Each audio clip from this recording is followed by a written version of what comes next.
Ótimo, voltamos à nossa aula,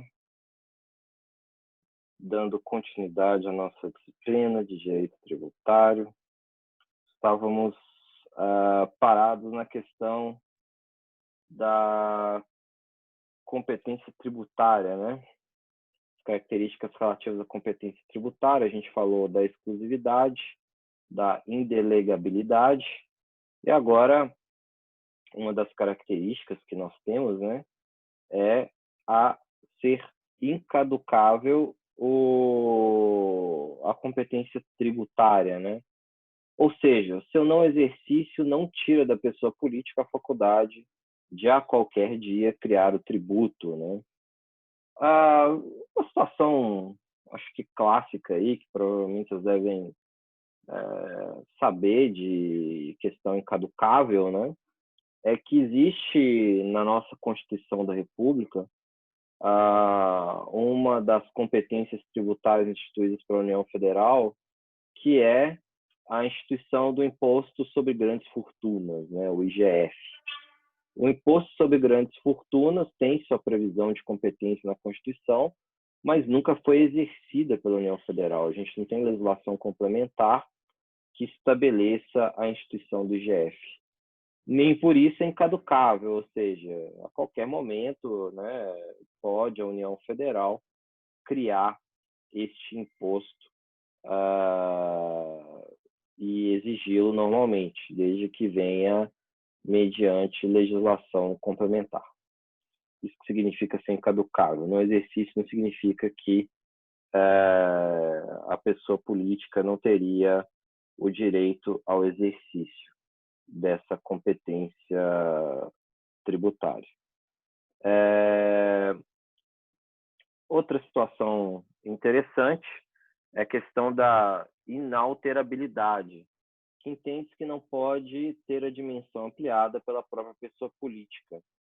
É improrrogável, né? Ou seja, a competência ela é específica de acordo com o fato gerador, ou seja, o evento econômico especificado na legislação tributária para incidência daquele tributo dentro da competência por ente político específico.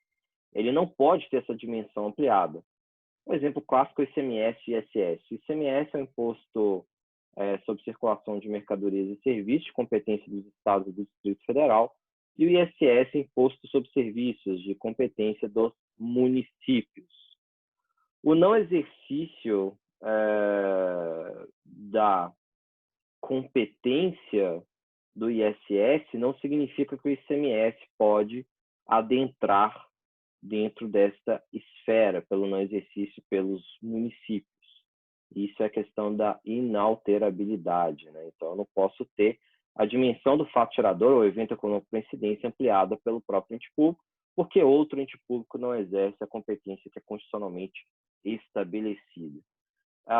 Temos aí renunciabilidade, não pode o ente público renunciar à competência no todo ou em parte. É matéria de direito público, portanto, é indisponível, inclusive a Receita Tributária não pode os entes públicos abrirem mão de sua arrecadação. Um detalhe importante, tá? Vamos essa questão da irrenunciabilidade, parar um minutinho para a gente discutir, porque essa irrenunciabilidade ela não pode ocorrer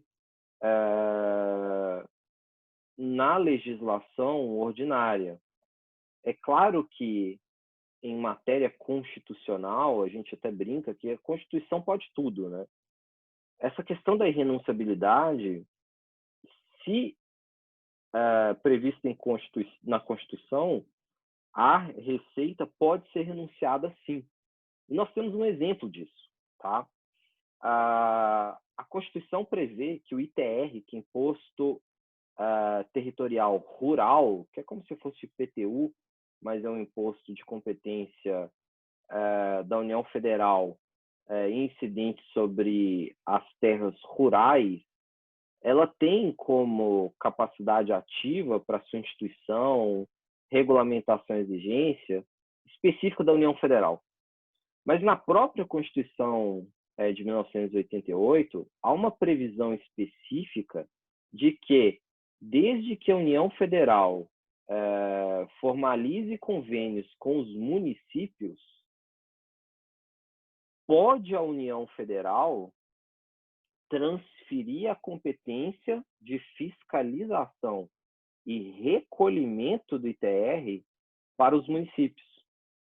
Vejam, não pode haver renúncia do tributo mediante lei, mas se a Constituição prevê essa renúncia de receita tributária, não há nenhum tipo de problema, porque a Constituição pode tudo, né? Tudo que ela quiser, ela pode estabelecer, e como ela é a lei maior do nosso país, ela pode fazer o que ela bem entender. Né?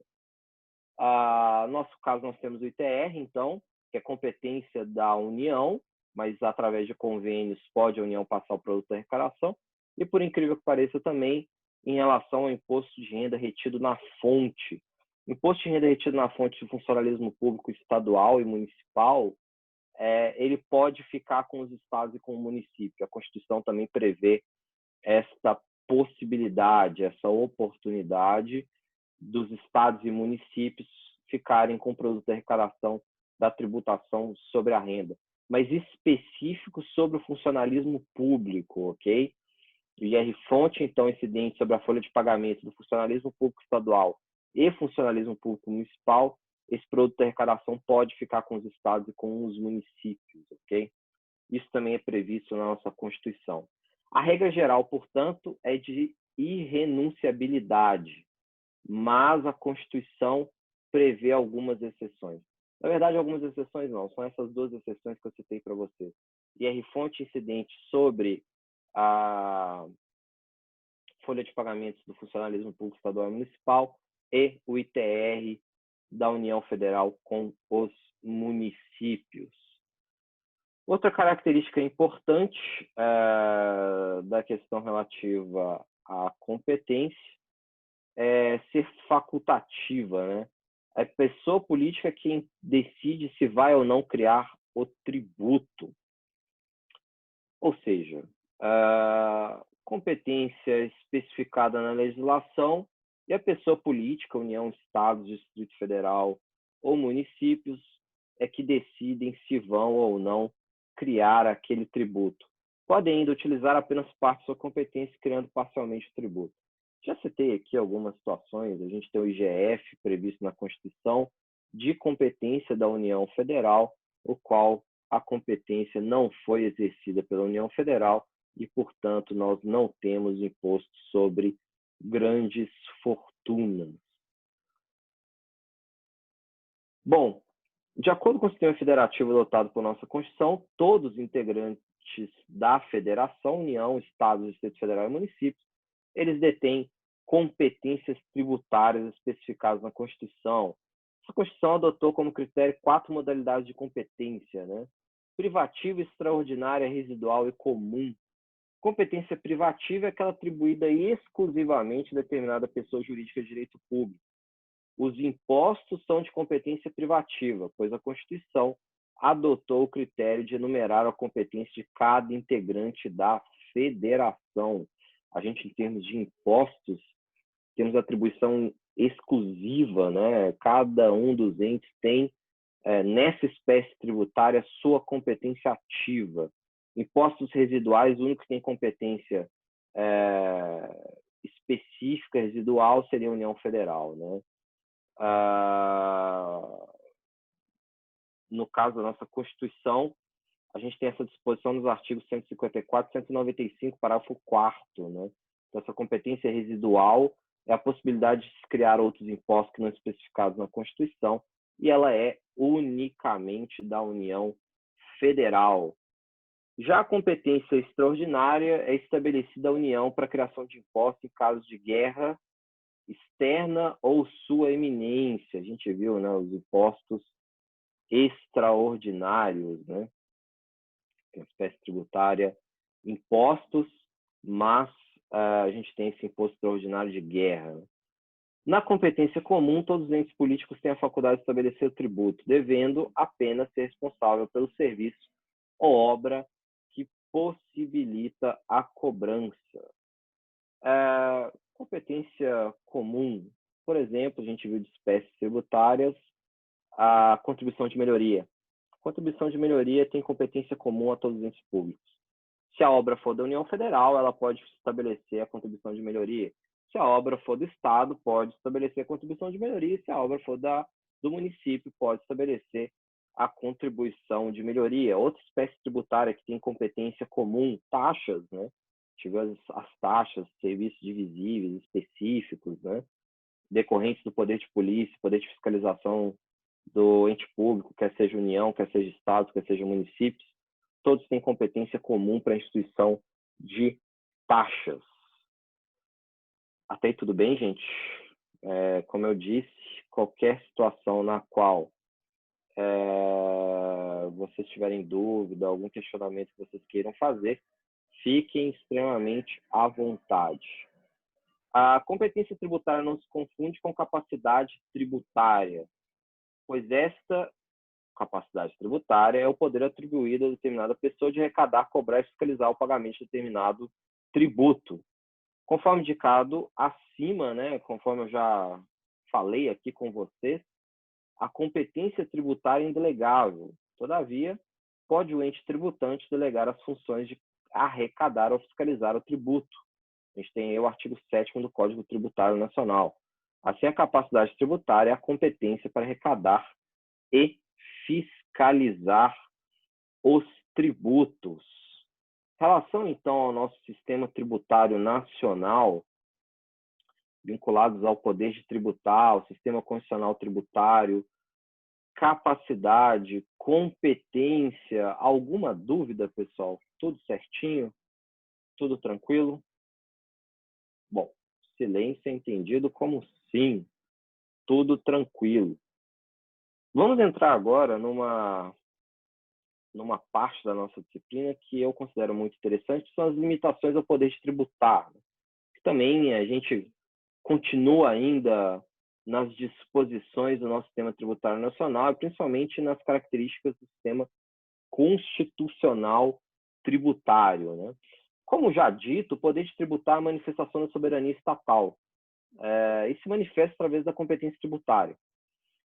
Ocorre que este poder não é concedido como um cheque em branco, né? Não pode fazer qualquer coisa, sem qualquer limite. A própria Constituição estabelece a limitação à atuação estatal para a exigência tributária, para o exercício da competência, para o exercício da capacidade tributária. Inicialmente, essa Constituição, né, ela limita o campo de atuação de cada integrante da federação, estabelecendo a partilha da competência tributária.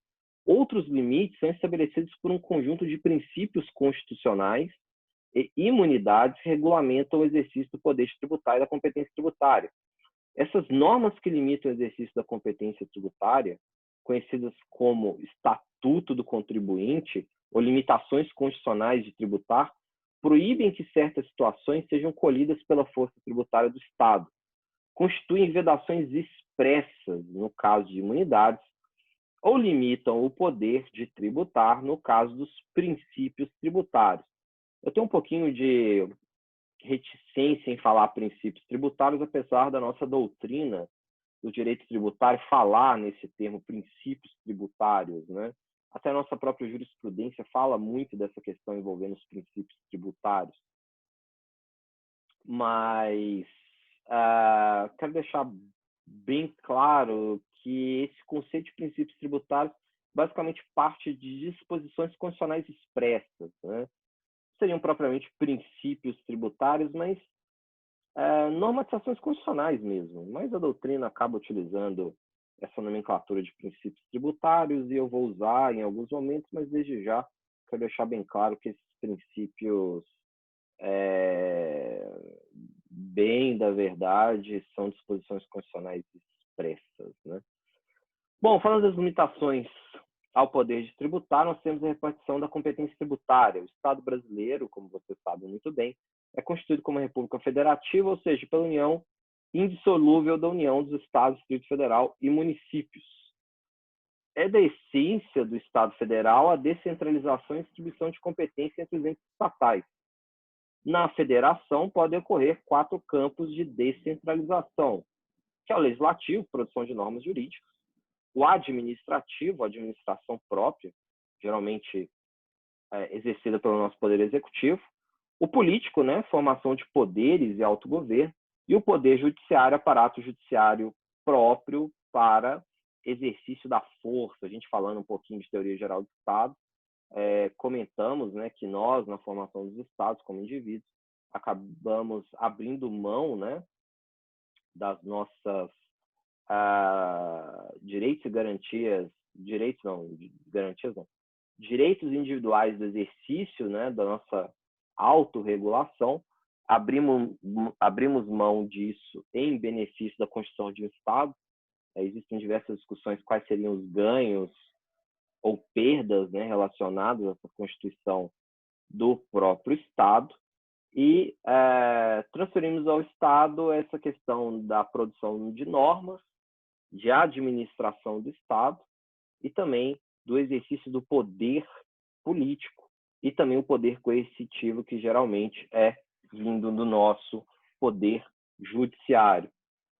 Dessa forma, a Constituição estabelece as matérias de competência privativa concorrente e comum dos entes da Federação.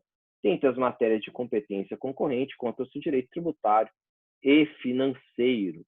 Desta forma, todos os entes da Federação podem legislar sobre o direito tributário, cada um, obviamente, dentro do seu limite constitucional. É a própria Constituição que estabelece o campo de atuação da União, dos estados, do Distrito Federal e municípios. Sabemos que uma república federativa se caracteriza pela autonomia dos estados-membros. A repartição da competência tributária é ponto importante para o cumprimento deste princípio federativo, pois resguarda a autonomia financeira, sem a qual, obviamente, não existiria a autonomia política e administrativa. E como se dá essa repartição da receita tributária, né, que é um dos exercícios das competências, da capacidade tributária, e também para a gente entender um pouquinho das limitações ao poder de tributar, né? Basicamente, o que consiste nessa repartição da receita tributária? A distribuição entre os integrantes da federação da competência tributária ou impositiva e consiste na partilha da receita tributária. O problema da discriminação dessa renda tributária é inerente a todo país que adota o regime federativo. Não existe regra pré-definida para a partilha tributária. Trata-se de questão política, selecionada em cada país de acordo com seu desenvolvimento social. Diversos sistemas foram criados para estabelecer regras de partilha. Alguns reservam à União tributos de comércio exterior ou tributos indiretos, ou ainda toda arrecadação que seria posteriormente dividida entre os entes públicos. A distribuição da competência não se restringe ao campo da tributação, pois importa na distribuição das competências, o poder para legislar, administrar e julgar, né, enfim, discussões tributárias, com exceção, obviamente, do município, né? Principalmente em relação ao poder judiciário. O poder judiciário, ou ele é estatal, ou ele é do Estado, ou ele é federal. Não existe um poder judiciário do município, né? De qualquer forma, sempre caberá ao Congresso Nacional, órgão legislativo da Federação, a edição de normas de natureza geral.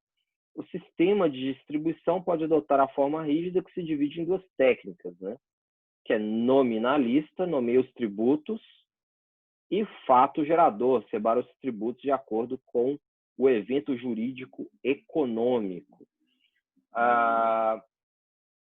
Bom, a repartição da competência tributária na ordem constitucional processa de forma a estabelecer impostos de competência exclusiva de cada membro federativo.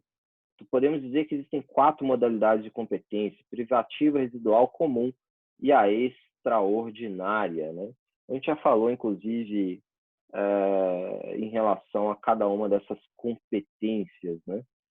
Outras regras de repartição da competência tributária, além dessas regras geral de repartição da receita, especificando para cada ente público quais são as espécies tributárias que cabem, né, para cada um desses entes públicos. Por exemplo, União Federal cabe o imposto sobre a renda, cabe o imposto sobre produtos industrializados. Para os estados, cabe o imposto sobre circulação de mercadorias e serviços. Para os municípios, cabe o imposto sobre serviços, cabe o ITBI, que é imposto sobre transmissão de bens imóveis por ato oneroso. Além dessas regras de repartição específicas na Constituição, a gente tem ainda algumas disposições gerais, né? Que é o artigo, por exemplo, 147 da Constituição, que estabelece a competência da União sobre os impostos estaduais nos territórios, bem como os impostos municipais naqueles que não foram divididos em municípios. Essa é uma competência absolutamente residual. Temos o artigo 149, parágrafo 1º da Constituição, estabelece a competência dos estados, Distrito Federal e municípios criarem contribuição previdenciária a ser cobrada de seus servidores para financiamento de regime de previdência próprio. Temos o artigo 149-A da Constituição, institui possibilidade dos municípios criarem contribuição para o custeio de serviços de iluminação pública, são as CIPs, né? Contribuição de iluminação pública. Todo mundo que tiver um pouco de curiosidade, peguem a conta de energia elétrica que vocês possuem aí na residência de vocês e será possível observar uma cobrança da CIP, que é contribuição de iluminação pública. Os municípios estabeleceram essas contribuições de caráter municipal para poder financiar a iluminação pública que nós vemos aí na rua. Muito bem. Temos, além dessas competências já instituídas, quer seja comum, quer seja extraordinária, quer seja privativa, enfim, competências residuais na Constituição, nós temos ainda uma outra forma de repartição da receita tributária, que são os fundos de participação. O artigo 159 da nossa Constituição estabelece as participações dos estados e municípios na arrecadação da União, bem como a participação dos municípios na arrecadação do Estado. De acordo com o artigo 160, é vedada a retenção ou qualquer restrição à entrega ou emprego dos recursos objeto da redistribuição. Porém, o mesmo artigo possibilita a União a condicionar a entrega de recursos, né, decorrentes da arrecadação de impostos pela União Federal ao cumprimento de determinadas condições. E aí nós temos uma legislação complementar toda específica a respeito do Fundo de Participação dos Estados e o Fundo de Participação dos Municípios. Nossa Constituição já, só um parênteses neste ponto, em termos de repartição de receitas tributárias, nossa Constituição já previa, né, desde o início, que a União Federal acabaria ficando com grande parte da arrecadação de impostos. Como ela ficaria com grande parte da arrecadação de impostos, já foi instituída uma previsão que parte dessa arrecadação de impostos seria dividida com os estados e com os municípios, através de fundos de participação. E como a arrecadação tributária residual ficaria com os municípios,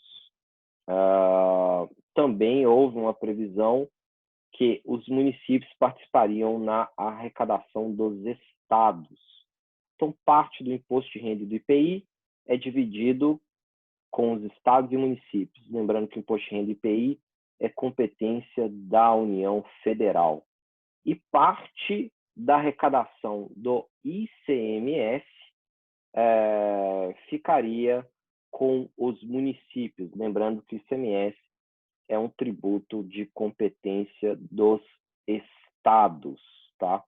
Então, essas competências, elas, apesar da arrecadação serem específicas dos entes públicos, aos quais foram destinadas as normas constitucionais, houve uma previsão de repartição dessas receitas tributárias, União com estados e municípios e estados com municípios. Alguma dúvida, pessoal, em relação a parte da divisão da arrecadação tributária. E outro aspecto importante, tá? Compartilhar arrecadação não significa transferência de capacidade tributária, tá? Nem transferência de competência tributária. Isso é só simplesmente uma disposição constitucional que permite a transferência de recursos de arrecadação tributária entre entes públicos, tendo em vista a impossibilidade de aumento da arrecadação tributária por estados e municípios. Havia já uma previsão constitucional de que a União Federal acabaria ficando com a maior parte da arrecadação de impostos. Até então, tudo bem, pessoal? Me acompanhando, tudo direitinho?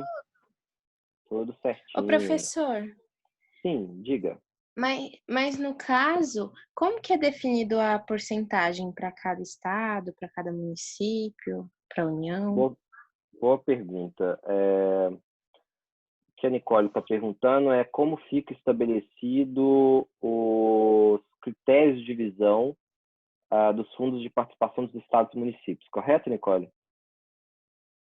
Isso, Essa é a sua isso. pergunta, né? Isso.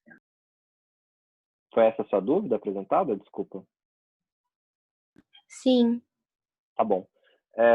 Só lembrando, tá, Nicole, que não tem fundo de participação da União. Na verdade, a União, ela pega parte da arrecadação do imposto de renda e do IPI e divide com estados e municípios, tá? A União, ela não participa da arrecadação dos estados e municípios. A União dá dinheiro para estados e municípios. E como é que se estabelece os critérios de participação dos estados e dos municípios na arrecadação da União e municípios na arrecadação dos estados? A gente tem duas leis complementares que estabelecem esses requisitos, tá? Que estabelecem os percentuais, são estabelecidos critérios objetivos, tá? A gente tem aí alguns critérios, como, por exemplo, índices de desenvolvimento dos estados. Por exemplo, o estado de São Paulo, ele participa muito pouco na arrecadação da União Federal. Isso porque o estado de São Paulo tem um desenvolvimento muito elevado, ele tem uma arrecadação de ICMS muito elevada, então ele participa menos. Já estados mais pobres, principalmente do norte do país, centro-oeste, nordeste, eles têm uma cota à parte no fundo de participação maior. São estabelecidos alguns critérios nesse sentido. PIB dos estados, desenvolvimento, população, qual é a população de cada um desses estados, e dos municípios a mesma coisa, tá? Índice de desenvolvimento, índice de arrecadação dos municípios. Então, são estabelecidos alguns critérios. Esses critérios objetivos são por pesquisas do IBGE, né, Instituto Brasileiro de Geografia e Estatística, bem como os dados econômicos desses entes públicos, estados e municípios. E com base em algumas fórmulas, aí se define qual que é o percentual de participação de cada um dos entes públicos na arrecadação da União, e dos municípios, além da arrecadação da União, na arrecadação dos estados. E aí fica a responsabilidade, se não me engano, ao Banco do Brasil, em definidos os valores, os percentuais, o Banco do Brasil dispara a divisão da arrecadação tributária. Ok? Não sei se eu respondi a sua pergunta. Que para a gente adentrar especificamente aos critérios, a gente gastaria aí um tempo grande, assim. Mas basicamente é isso, é desenvolvimento e o volume de arrecadação que esses entes públicos possuem. Quanto mais desenvolvido, obviamente, menor a participação. Quanto menos desenvolvido, maior a participação no fundo dos estados e no fundo dos municípios. Basicamente, esse é o critério. Ok, Nicole? E eles podem recorrer também, professor, caso eles acham que é pouco o valor que eles recebem da União? Ou não tem como recorrer? Tipo, é esse valor e pronto. Não tem como recorrer porque os critérios são estabelecidos de forma objetiva dentro da legislação complementar que criou o Fundo de Participação dos Estados e o Fundo de Participação dos Municípios. Como o critério é objetivo, que leva em consideração esses índices de desenvolvimento, quanto esses municípios arrecadaram, etc. e tal, é muito difícil recorrer. O que acontece, tá, Nicole, em algumas situações muito específicas, a União acaba embaraçando a participação dos estados e dos municípios no produto da sua arrecadação. Ou estados também acabam embaraçando a participação dos municípios no produto da sua arrecadação. Vou dar um exemplo para vocês. Nós vemos aí em diversas situações, em decorrência de calamidades econômicas, enfim, por necessidades específicas dos entes públicos, a instituição de parcelamentos de tributos, né? Vocês já devem ter acompanhado aí, provavelmente, inclusive, vocês verão uma possibilidade dessa mais de perto após a Covid, né? Já tem aí um projeto de lei que vai criar um parcelamento de tributos após a passagem da calamidade pública, né, da pandemia do coronavírus, que aí acabou implicando em problemas de natureza econômica muito grande, tendo em vista essas atividades econômicas estarem reduzidas, comércio está reduzido, consumo, etc. E muitas empresas acabaram vendo dentro do seu fluxo de caixa impossibilidade de pagamento de tributos. E aí vai criar-se um parcelamento extraordinário, um parcelamento excepcional em decorrência aí dessa crise econômica do coronavírus. Nós já passamos em situações no passado de parcelamentos extraordinários. Por exemplo, na crise financeira de 2008, a gente teve um refis em 2009, no governo Lula. Nós tivemos também alguns refis no governo da Dilma Rousseff. Refis da Copa, por exemplo, 2014. Tivemos reabertura do refis de 2013, 2014, refis da Copa, e por aí vai. O que acaba acontecendo, por que eu estou contando essa questão do parcelamento? Já vi entes públicos entrarem na justiça porque o produto da arrecadação nos âmbitos dos parcelamentos não foram divididos com estados, não foram divididos com municípios, tá? Então a gente teve parcelamentos aí da União Federal, que o produto da arrecadação não foi dividido com estados e municípios. Os estados e municípios entraram com ações judiciais contra a União Federal. Já teve também parcelamentos de ICMS, por exemplo, nos próprios estados, que o produto da arrecadação não foi dividido com os municípios. E aí os municípios entraram com demandas judiciais solicitando que o produto da arrecadação desses parcelamentos fossem divididos.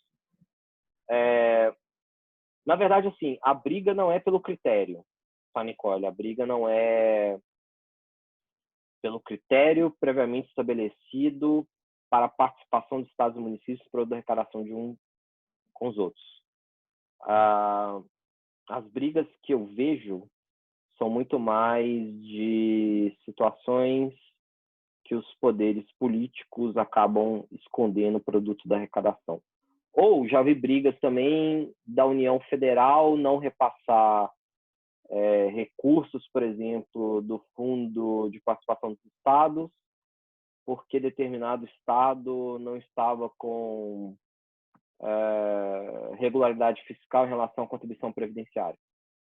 Já vi isso, por exemplo, a União Federal fazer com o estado de Minas, Gerais, Espírito Santo, já vi alguns estados sofrerem e terem que entrar com ações judiciais falando, olha, União, não tem certidão negativa de débitos mesmo, mas você tem que me pagar a minha participação pelo fundo. Então, já vi alguns tipos de questionamento nesse sentido, mas não propriamente do critério, tá? Os critérios, como são objetivos, estabelecidos na legislação, participação, quer dizer, a arrecadação que os municípios e estados têm, índice de desenvolvimento desses entes públicos, e também população, enfim, são critérios bem objetivos. Não sei se eu respondi sua pergunta, está tudo ok. Ok, professor, obrigada. Por nada. Bom, vamos falar agora um pouquinho, dando continuidade, né, das limitações constitucionais do poder de tributar. A gente tem aí algumas normas constitucionais que especificam a possibilidade de arrecadação tributária ou até que ponto, né, os entes públicos, quer seja União, Estado, Distrito Federal e municípios, pode em termos de instituição de tributos, né? E aí entra características instas ou não de alguns tributos, e a gente vai ter que trabalhar, né? Existe um dos grandes conceitos em termos de limitações constitucionais ao poder de tributar, que a gente chama de capacidade contributiva. Essa capacidade contributiva está estabelecida no artigo 145, parágrafo 1º da Constituição Federal. E o que dispõe essa norma constitucional, né? Ela dispõe que sempre que possível, os impostos, espécie tributária, impostos, terão caráter pessoal e serão graduados segundo a capacidade econômica do contribuinte, facultado à administração tributária, especialmente para conferir efetividade a esses objetivos, identificar, respeitar os direitos individuais nos termos da lei, o patrimônio, os rendimentos e as atividades econômicas do contribuinte. Eu trouxe aqui a disposição literal, né, da capacidade contributiva, né? Bom, vamos destrinchar um pouquinho o que traz essa disposição normativa constitucional, que é uma limitação ao poder de tributar, né, que a gente chama de capacidade contributiva. Essa disposição constitucional, o princípio da capacidade contributiva, aplica-se somente aos impostos. Eu estou destrinchando a regra, né? Não influenciando as outras espécies tributárias, ou seja, taxas não estão sujeitas à capacidade contributiva. Outra também espécie tributária, contribuição de melhoria, não está sujeita à capacidade contributiva. As contribuições que a gente viu lá, que eram divididas entre contribuições sociais, contribuições previdenciárias, contribuições de cunho de atividade profissional, também não estão sujeitos à capacidade contributiva, somente os impostos, né? A capacidade contributiva está intimamente ligada ao princípio da igualdade, sendo um dos instrumentos utilizados para se buscar justiça fiscal. Impõe-se a graduação dos impostos de acordo com a capacidade econômica do contribuinte. É um princípio, ou uma norma constitucional, como eu disse, eu não gosto muito de usar essa terminologia de princípio, afinal de contas, é uma disposição constitucional expressa, né? Então, o artigo 145, parágrafo 1º da Constituição Federal, ele é, de certa forma, objetiva, pois não se refere às condições econômicas reais de cada contribuinte, mas às suas manifestações objetivas de riqueza. Por exemplo, podemos ter uma pessoa sem dinheiro, mas que possui um imóvel de alto luxo. Ela deverá pagar um IPTU sobre este imóvel, mesmo que não tenha capacidade econômica real. Se você é proprietário de um imóvel de alto luxo, e considerando a sua capacidade de pagar o IPTU, esse IPTU ele é graduado conforme a sua capacidade econômica. A sua capacidade econômica para fins de IPTU é expressado na propriedade do imóvel de alto luxo. Portanto, esse IPTU será mais alto para o imóvel de alto luxo. Ainda que você não tenha dinheiro, que é uma capacidade econômica real, para pagar esse IPTU. Vejam, a capacidade econômica para graduação do IPTU, conforme a propriedade do imóvel de alto luxo ou baixo luxo, ela não deve se preocupar com a sua capacidade financeira real. Se você é proprietário de imóvel de alto luxo, há um pressuposto do IPTU de que você tem mais capacidade em pagar mais IPTU. Ah, professor, mas eu não tenho dinheiro. Eu tenho um imóvel de luxo, mas eu não tenho dinheiro. Bom, vende o imóvel, né, gente? Vamos ser justos aqui, né? Se você seria a mesma coisa de você ser pobre e ter uma Ferrari. O IPVA vai ser caríssimo da sua Ferrari. Vai ser muito caro. Você pode não ter liquidez imediata para fazer o recolhimento do IPVA, que é graduado conforme um automóvel de alto luxo. Mas você tem um carro que tem liquidez, né? Você pode vender este carro, comprar um Celta, né? Comprar um Fusca, que provavelmente vai pagar um IPVA mais barato. Ou seja, sua capacidade econômica para fins de graduação desses impostos, né, que estão sujeitos à capacidade econômica, leva em consideração o evento econômico específico ao qual faz surgir a obrigação tributária específica. IPTUs mais caros para imóveis mais de luxo, IPTUs mais baratos para imóveis mais simples. Se você tem dinheiro ou não para pagar esse IPTU, não há preocupação da norma tributária em relação a isso. PVAs mais caros para carros de alto luxo, PVAs mais baratos para carros mais simples. Se você tem liquidez econômica para pagar um IPVA mais caro, a norma do IPVA não se preocupa com isso. Ficou claro até agora, gente, a questão da capacidade em termos objetivos? Ficou sim, professor. Ah, que bom que ficou. Bom,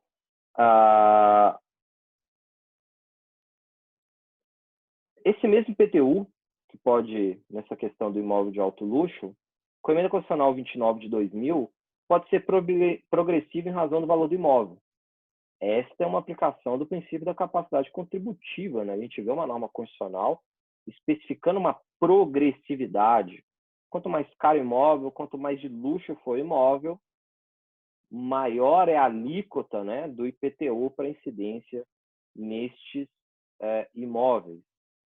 A doutrina do direito tributário entende que a aplicação deste dispositivo não se restringe aos impostos de natureza pessoal, abrangendo todos os impostos que comportem progressividade na alíquota, excetuam apenas os impostos sobre o consumo, porque o imposto sobre o consumo ele tem uma especificidade muito grande, né? Ele não se preocupa tanto com a capacidade contributiva. Eu digo em termos de fixação de alíquotas, tá? Ou progressividade. Em tese, tributos sobre o consumo acabam sendo mais caros quanto mais caro o produto que você compra. Se eu compro um produto de 50 mil reais, eu vou pagar mais IPI e ICMS. Se eu compro um produto de 100 reais, eu vou pagar menos IPI e ICMS. Ele já é progressivo por si só em relação ao fato do valor do produto que está sendo consumido. Para a sua efetiva aplicação, né, dessa capacidade contributiva, não basta que o valor pago pelo contribuinte com maior poder econômico seja superior ao que tem menor capacidade. É imprescindível que haja efetiva progressividade na cobrança do imposto. Um exemplo claro de progressividade é o caso de imposto de renda à pessoa física, cuja alíquota, como você sabe muito bem, varia de 7,5% até 27,5%. Neste caso, aquele que tem maior capacidade econômica pagará efetivamente uma carga superior de imposto, quanto mais rendimento eu tiver, maior a minha alíquota na progressividade tributária da tributação sobre a renda. No caso do IPTU, quanto mais de luxo for meu imóvel, menor serão os fatores de redução do IPTU, logo eu terei uma alíquota maior de IPTU a ser paga a depender do valor, e se é de luxo, enfim, a localização e etc e tal, em relação aos imóveis. Ficou clara a questão da capacidade contributiva, pessoal? Alguma dúvida em relação a essa capacidade contributiva? Ela é aplicável apenas a impostos, espécie tributária impostos, e os impostos devem prever esta questão da capacidade contributiva, ou seja, acréscimo ou redução da alíquota em relação ao tributo, ao imposto, levando em consideração as especificidades do contribuinte. Tá aí, tudo bem? Tudo bem, então. Vamos dar continuidade. Qualquer coisa, pessoal, interrompam, perguntem, fiquem à vontade, tá? Fiquem totalmente à vontade. Princípio da estrita legalidade. Eu estou usando essa nomenclatura princípio, de novo, não gosto da nomenclatura princípio.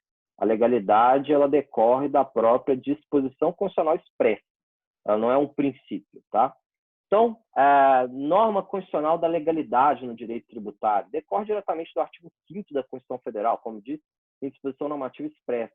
Estabelece em seu inciso 2º, né, artigo 5º, inciso 2º da Constituição, que ninguém será obrigado a fazer ou deixar de fazer alguma coisa senão em virtude de lei. Assim, o constituinte especificou o referido princípio ou norma constitucional para o campo tributário, incluindo o artigo 150, inciso 1º da Constituição Federal, que é vedado à União, Estados, Distrito Federal e municípios exigir ou aumentar tributos sem lei que o estabeleça. Essa é a nossa legalidade tributária. Então, União, Estados, Distrito Federal e municípios não podem exigir ou aumentar tributos sem lei que o estabeleça. Referida disposição constitucional pode ser considerada do ponto de vista formal ou material. No sentido formal, ela garante a segurança do contribuinte diante de ente tributário, pois o tributo só pode ser criado ou aumentado por deliberação do Poder Legislativo mediante edição de lei. Já o ponto de vista material significa que a lei deve estabelecer todos os elementos supostos e pressupostos, né, da norma jurídica tributária, tais como descrever abstratamente a hipótese de incidência, sujeito passivo, sujeito ativo, base de cálculo e alíquota. Os elementos, né, aqueles elementos essenciais para a exigência de qualquer tipo de tributo. O sentido material do princípio da legalidade ou da disposição constitucional clara, né, da legalidade tributária é considerado por alguns doutrinadores como um princípio específico e implícito, chamado de princípio da tipicidade tributária, né? Essa questão da materialidade. Afinal de contas, a lei deve descrever de uma forma clara qual é o evento econômico no qual faz surgir a obrigação de pagar o tributo. Por exemplo, na tributação sobre a renda, a hipótese de incidência, o fato gerador, o evento econômico é oferir renda. No caso do IPTU, é ser proprietário de um imóvel territorial urbano. Esse é o evento econômico que faz surgir a obrigação tributária de pagar. Quem é o sujeito passivo? No caso do IPTU, quem é proprietário de imóvel. No caso do imposto sobre a renda, quem ofere a renda. Quem é o sujeito ativo? Ou seja, quem é competente para exigir o tributo? Qual que é a competência ativa? No caso do imposto de renda, União Federal. No caso do ICMS, os estados. No caso do ISS, municípios. No caso do IPTU, municípios. Base de cálculo, ou seja, qual é o valor, né? O que eu especifico como valoração para fins de incidência do tributo?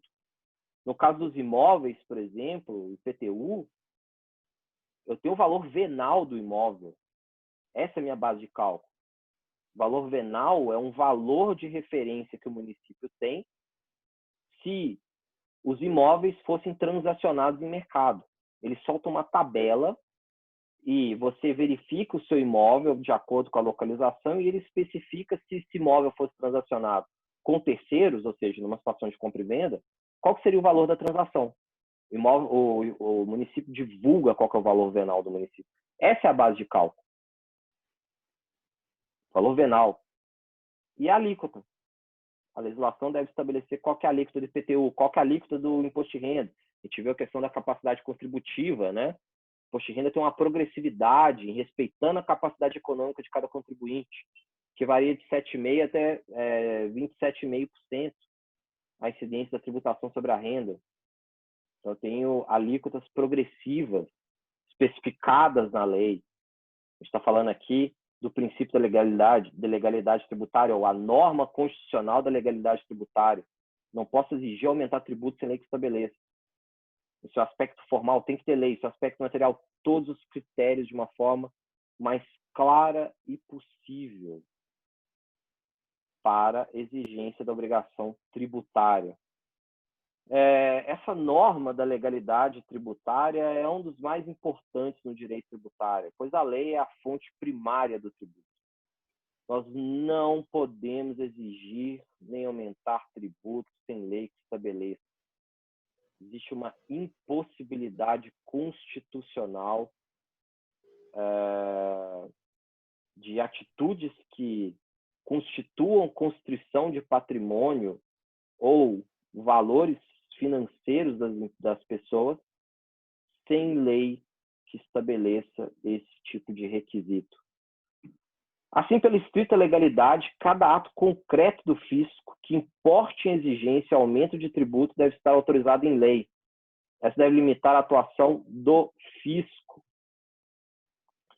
O fisco não pode atuar sem legislação, sem lei que permita a exigência tributária. Algumas exceções, tá? E quando eu falo lei, tá, gente? É lei mesmo, lei. Nomenclatura, lei. Não é decreto, tá? Existem algumas exceções. A previsão no artigo 153, parágrafo 1º da Constituição Federal, que estabelece a possibilidade, por exemplo, da União alterar as alíquotas dos impostos de importação, exportação e postos sobre produtos industrializados e sobre operações de crédito, câmbio, seguro ou relativos a título de valores imobiliários, o IOF, né? Mediante decreto, tá? Vejam só que interessante, ele não pode instituir imposto de importação, exportação, IPI, IOF por decreto. Ele pode simplesmente calibrar a alíquota por decreto. É uma exceção à legalidade. Só a alíquota ele pode modificar por decreto, tá?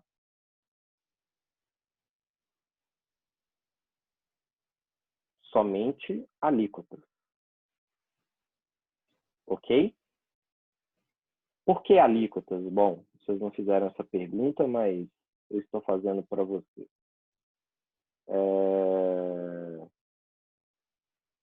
Porque nesses casos específicos do imposto de exportação, IPI, IOF, a União Federal pode alterar as alíquotas mediante decreto? Porque esses tributos são considerados como extrafiscais, ou seja, eles têm uma importância para o mercado econômico. Tá? A importância deles não é tanto em termos arrecadatórios, mas sim o governo federal pode calibrar o mercado econômico ao aumentar ou reduzir as alíquotas desses impostos. Por exemplo, se o governo federal quiser favorecer o mercado interno, ele vai aumentar a alíquota do imposto de exportação. Se ele quiser, por exemplo, ter efeitos positivos na balança comercial, ele vai reduzir as alíquotas do IPI e vai aumentar as alíquotas do imposto de exportação. Então, eu torno as importações mais caras e torno as exportações mais baratas. E ao fazer com que as exportações fiquem mais baratas, eu favoreço a entrada de recursos em moeda estrangeira, dólares, euros, libras e etc. modificando a minha balança comercial. Então, o pressuposto é que esses tributos são extrafiscais, ou seja, eles têm um impacto econômico tão importante que as alíquotas devem ser calibradas pela União Federal de forma livre, através de decreto, ou seja, atuação rápida da União Federal para que ela possa fazer intervenções econômicas pontuais, ok? Vejam, é só as alíquotas, não a regulamentação, enfim, não a instituição desses impostos. Os impostos devem ser instituídos mediante lei. Apenas as alíquotas eu tenho autorização para modificar através de decreto. Alguém quer fazer alguma pergunta? Eu estou escutando um áudio em aberto. Não? Tudo certo? Tudo bem. Bom,